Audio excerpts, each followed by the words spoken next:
Today I wanted to talk a little bit about vibrato. Now the main source of vibrato comes from vocal vibrato, and we're going to talk today about how we can incorporate vibrato in our guitar playing, some of the techniques to develop it, and some of the great guitar players that are using it. So whenever I'm explaining vibrato to someone, I always tell them to start by playing the 5th fret of the 3rd string. So this is a C on the 5th fret of the 3rd string. And what I want people to do is just get that note and enjoy that one single note of resonance without any effects on it or to it. So you just get that one note, and you want to sit and enjoy and listen to that pitch without any effects on it.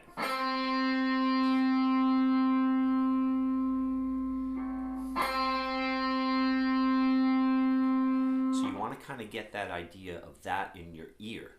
Okay, now vibrato comes from what you're doing is you're shifting your wrist back and forth, and that's how you create vibrato. And as you gain confidence with it, you'll start kind of incorporating it into your playing and develop your own stylistic way of using vibrato. So many guitar players you can recognize are playing right away as soon as you hear their vibrato, like Zakk Wylde.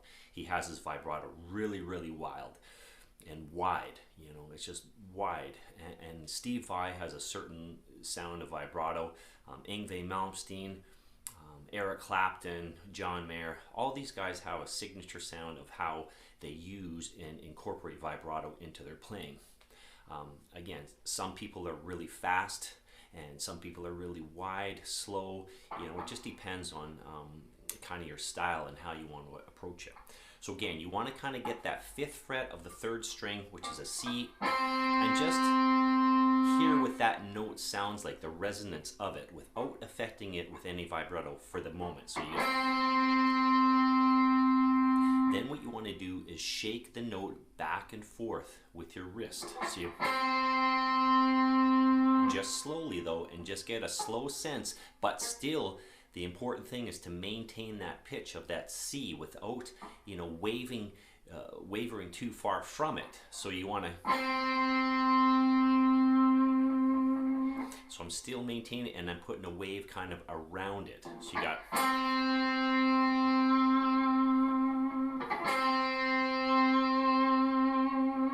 and as you get more comfortable, you can get a little bit wider or faster, you know, and you're going to develop your own sense of style of how you want to approach it. But again, what I'm always explaining to my students or whoever I'm showing vibrato is just get that one note, and when you're doing vibrato, you do not want to lose that sense of pitch.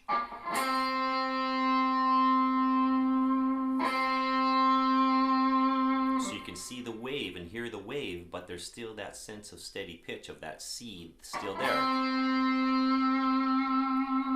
Okay, now when you get that and you start to get comfortable with that, you're going to want to use all 4 fingers. So this one is with my 1st finger, then try it with your 2nd finger, then your 3rd finger, and then your pinky, 3rd finger, 2nd finger, and 1st finger. So that is just, you know, basically a note that you're just going to play of using some vibrato. Now, the other type of vibrato is when you're doing bends. Now, bends can be a little bit trickier because, like I said before, you still have to maintain that pitch. That's the important thing about incorporating vibrato. So, of course, when you're doing the bends and incorporating vibrato, it gets a little bit trickier because that pitch still has to remain while you're doing the vibrato around it. So, one of the most common probably bends in sort of rock blues music is when you're bending from the 15th to the 17th fret on the B string. So what I tell people is to get that 17th fret pitch in your ear, which is an E, and then bend to it without manipulating the sound at all with the pitch. Just get that comfort of what that pitch sounds like and how much muscle you have to get to, you know, bend that note to the pitch from the 15th to the 17th fret. And check the pitch once in a while too. So that's called a whole step bend. So you're bending from the D to the E. That's your pitch on the 17th fret, bend to it. And when you do bends, you want to be comfortable with it. You want to just target the pitch right away. You don't want to bend. I mean, there's some areas where you do want to kind of have that effect, but for the most part, you want to just nail that pitch with confidence. Now, once you have that pitch and you have that steady stream of a note, which is the E, then you want to start to put some vibrato in it.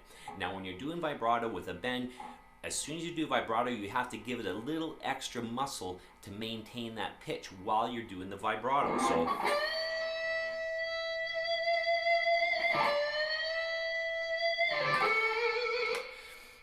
So yeah, and then of course you're going to be doing whole steps and half steps. So that's a whole step bend with some vibrato. And then of course there's half step bends with vibrato as well, which is obviously a little bit easier because you don't have to bend the string quite as far. So another.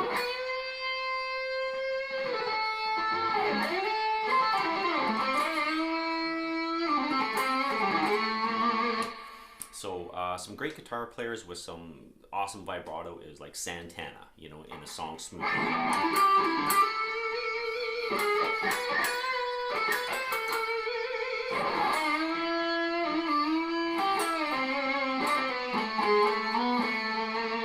So that's a great song with some awesome vibrato. So make sure you listen to some of these guitar players. Another one is Gary Moore. He had awesome vibrato. And one of the great songs that he had was Parisian Walkways.